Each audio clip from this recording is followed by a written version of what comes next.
UIW head coach Kiki Lara, fifth season at the Word, second season as a member of the OVC. Coach, just some general thoughts on your team heading into the season. We're very excited. It's fall. Obviously, we're right in the middle of preseason, so we're still figuring out, just like everybody else, exactly what to be excited about. But um, we love this. It's the beginning of the another season and fall soccer. So we're very excited. We've got a good, young, strong team, and I haven't been as excited for a season in a long time. If somebody comes and say watches your first home game, what differences are they going to see between this year's team and last year's squad? Well, I think some of the kind of the maybe the knock on us last year is just so many young guys playing in their first college games. And I think that this year we have a much more experienced nucleus. They have 18, 36 games under their belt. And, we've been through some of the growing pains of not having a conference and in a conference. And, um, as we know, there's nothing like a collegiate soccer game. You can kind of prep for it. You can think, you can go and watch games, but until you kind of get in there and mix it up, um, as an actual player, the amount of pressure that these guys are under to perform, holistically is extreme. So we have a lot more of those guys that have been there and done that, and that's what we're going to lean on, as we progress the program forward. Are there some, Miles Merritt was your player to watch in the preseason on our list. Can you talk about maybe him, maybe some of the other people that people should be watching for this year on your team? Oh, there's just a handful of guys. I mean, like I said, we have a great group of seniors that really are chomping at the bit to win a title. Miles Merritt is one of a handful of guys that are committed and they've done their work. They have a big dream. They have big dreams. They want to achieve those dreams, and so Miles is someone that puts in the work, obviously away from the field and is committed to his vision, and it matches the program's vision. So he's committed to that. So, that's one of a really good, strong group of men that are like that. We could throw out, 10 or 15 names like that we're really leaning on this year to step into those roles and to try and achieve something great. So, Last year first year we had OVC men's soccer put together. Talk about that and being part of this league, and your team. You made it to the championship game, and just what you learned maybe about that process last year and being in the OVC. what we learned was that the difference between winning and losing is marginal. I mean, even as we finished second in the league, there were great teams that could have easily finished second as well. Even as we played in the semifinal, was a great match as well. So, like, man, we've been doing this too long. The differences are tiny between number one and number nine. And I think that what we've learned is just to respect everybody, everything. Respect. Absolutely, everyone is going after this. Absolutely, everyone is prepared. Absolutely, everybody has a vision, and quite frankly, we just have to have a stronger one. We have to be locked into that. So, I think that's probably the biggest thing we learned. Have a ton of respect for absolutely everybody doing this, and go to work.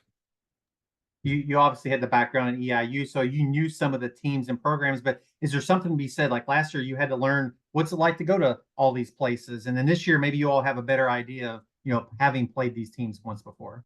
Yeah, and I think Western Illinois throws in a wrench there. None of these guys have been out there, and except for me. And so, yeah, I mean, going out to Liberty was the first time for all of us. Um, Going to Chicago State, and now not on the conference, but it was the first time for all of us, and Lindenwood as well. So it is a brand new league, and that brings challenges because we have expectations, and those expectations may be completely different once we go through the process, as you know. So it's like I said, I think, you know, talking about conference, we haven't even we're going through preseason. We still have a game on Sunday to get through. And then we've got another season called the non-conference, in which we have our goals and what we want to accomplish. And then we have the conference. So I think everything is just about readying and preparing for that start of conference, because we know that Everyone's going to be ready. Tons of great coaches and great players in the league.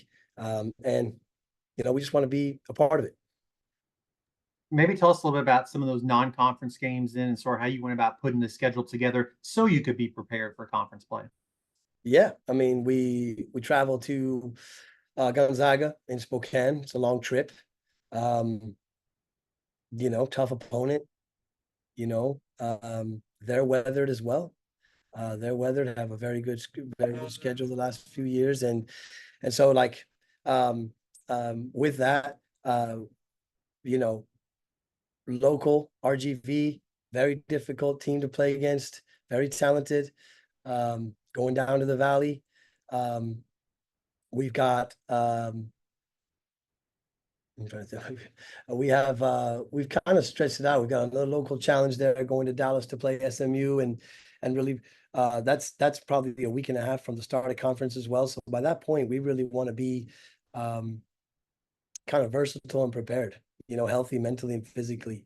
And I named those teams, but at the end of the day, I mean, that's how focused I think we are. We really are locked in like to tomorrow. But I know that in putting the schedule together, the idea was to get some of the best teams in the country, some of the hardest travel, some of the most diverse systems of play and programs that we could kind of prepare ourselves against. Because in the OVC, the programs are very different. They're all very, very different, and they're very good at what they do. So that's kind of what the non-conference is really designed for us to do, is to just touch on components that all of our conference opponents share, if that makes just touch on some of those things that make conference play very difficult. You're taking it one game at a time. I understand. What is the maybe one thing to be successful, put yourself in a chance to win a championship the year? What's one thing that your team will have to do this season? Maintain our highest standards. Just maintain our highest standards. I think, simply put, that's what we've got to do. Not be distracted, not lose focus from results and some of the things that come into a collegiate athlete's mind during competition season, right? We've just got to continue to do things like a championship program. We gotta behave in that manner on a day-to-day basis. And I think then, we can kind of deal with and let the dust settle. The uncontrollables kind of play out as they should, but we got to take care of business ourselves. We got to make sure that we approach every day with exactly that. I mean, we went to a final. We know what it felt like. We fell short. We've all thought about why we fell short. We've all really intrinsically looked inside the mirror, looked inside and said, hey, these are the things that we fell short with, and let's go attack those things. Let's go try and get over the hump. So that's really what we've done, is just raise the standards and just try to behave in a championship manner on a day-to-day basis. Well, Coach, appreciate your time today, and just best of luck to your team all throughout this upcoming season. Thank you so much for the time.